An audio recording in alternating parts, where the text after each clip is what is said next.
Yes, people, Ricky here from Behind the Bars TV. Hope you're all fit and well.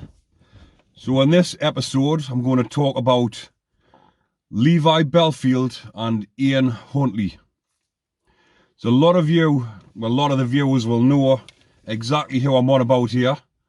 But these two monsters, paedophiles, murderers, are currently in Franklin Prison, HMP Franklin in County Durham, high security prison. And they've now become best of pals. They're on A wing together, one of the beastie wings in Franklin. So in Franklin, you've got A, B, C, and D, which is all what they call in there VP wings, which stands for vulnerable prisoner. And these two are housed on the same wing together. So Ian Huntley was convicted of 2 murders. Everyone will remember it. It's been 20 years since it happened. It's just been the 20th anniversary of the deaths. And the 2 girls, it was Holly Wells and Jessica Chapman, 2 10-year-old girls. Ian Huntley, just for the viewers from different countries that might not know about this, I'm just go over the details, not some of the details for you about the case. So these 2 10-year-old girls, Holly Wells and Jessica Chapman, were kidnapped, took into the house, into Ian Huntley's house that he shared with his girlfriend, Maxine Carr, and he murdered the 2 10-year-old girls. And the 2 girls trusted Ian Huntley because he was the caretaker at their school. So he must have invited them into his house, and these 2 girls trusted him, went into his house, and he murdered them, 2 10-year-old girls. You can't imagine what they must have been feeling whilst he was doing that to them. Horrible, horrible man. So he got a life sentence with a recommendation of 40 years. And I actually come across Huntley whilst I was in Franklin, because he was in there at the same time as me. And I'm talking like, how long ago was this? I was 20, I think I was 21, 22 at the time. So we're talking about 15 years ago. Yeah, I was on F-Wing in Franklin. And Huntley at the time was on the down healthcare. So I think he hadn't long been in the prison. And I don't know the reasons why he was on there. I don't know whether it was suicide watch or they were keeping him down there because they didn't know what to do with him as he just arrived into the prison. So we were going down, there was about, I think there was 4 or 5 of us going down to healthcare for a doctor's appointment. And as we got down there, see, what happens is you've got to get clearance before, the screws have to get clearance before they let you through. And there were there was 4 or 5 of us that went down. And the screw that took us down had not long been working in the prison. Yeah, he was just a young lad. And as we got down to the gate, see, there's a big gate, metal gate, with a big corridor going up to healthcare. Healthcare's on your right. And as we're looking up this corridor, Huntley is in the corridor. And I think he's waiting to get cleared at the other side of the corridor. And obviously we've got to wait to get clearance to get through, because everywhere's all cambered up. And it's all, they press on the intercom and they wait to get clearance before they get the keys out and open the gates to go through. But the buzzers went, and there's been clearance saying to go through the gates at the other end, but the screws just went like that, opened the gate and let us through. And we've just legging it up towards them, 5 of us, piling it up the corridor, steaming towards Huntley. But luckily for him, there was a screw on the other side of the door, getting him through, clearing him. And just as we'd get into him, the door had locked. Luckily for him, because obviously 5 lads, young lads as well. A couple of them were from Manchester, Scousers as well. And well, I'll leave it up to the imagination to see what would have happened to him if we got our hands on him.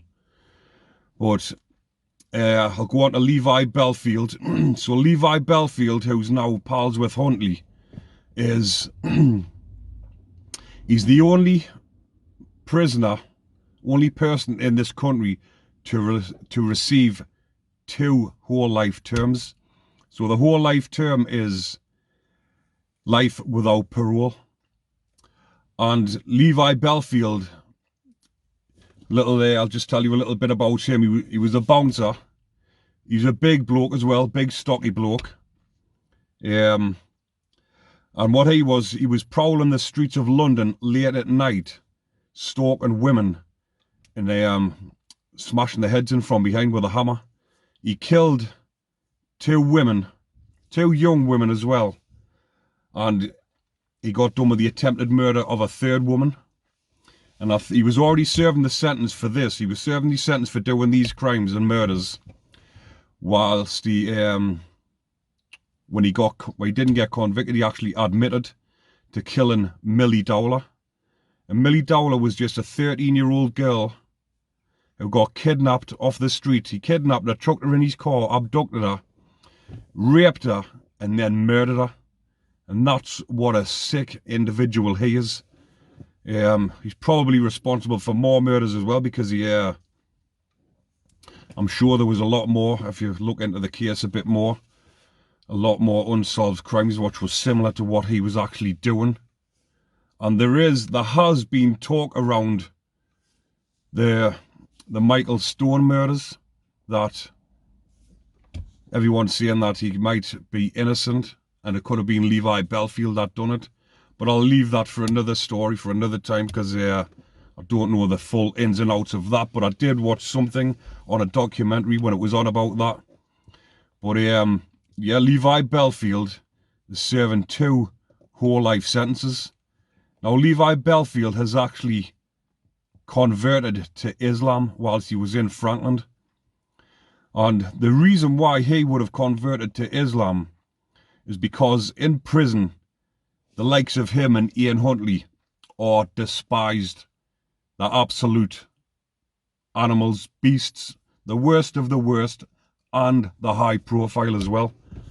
So Levi Bellfield has converted to Islam to be accepted by the other Muslims on the wing, obviously on the VP wings, the nonce wings. Because obviously there's Muslims.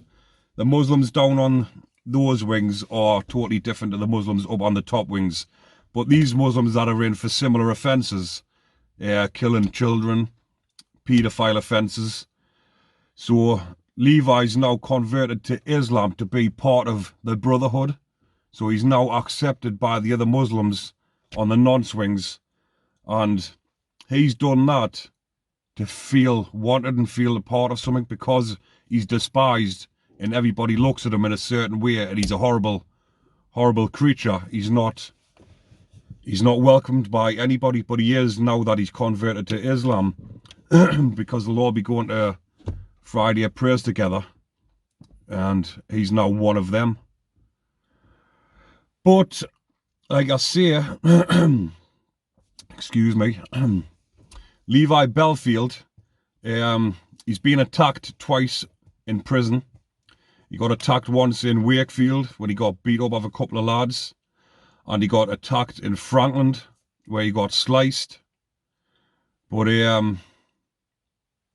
he's never been done in like viciously and properly, which a lot of people would think he would have by now because he's so high profile. But like I say, with him being high profile, the screws keep an extra eye on them and make sure he's around people that probably won't attack him.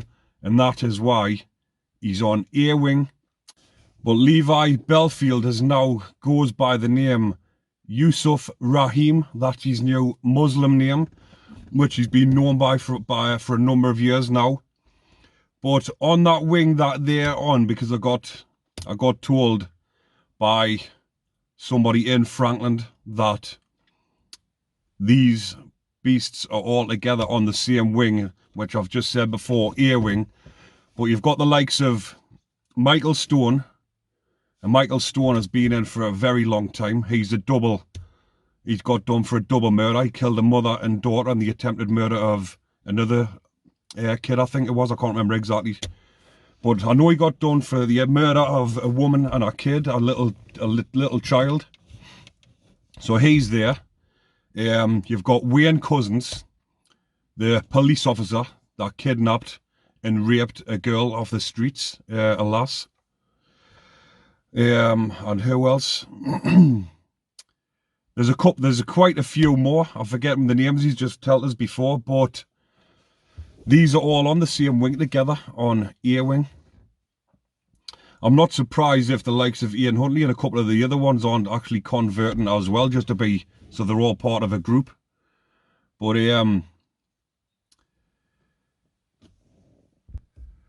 getting back to Levi, Bellfield and Ian Huntley, they've now become friends on the same wing, eating together and sharing conversations together. So I would dread to think the conversations that these two animals that are severely despised actually talk about.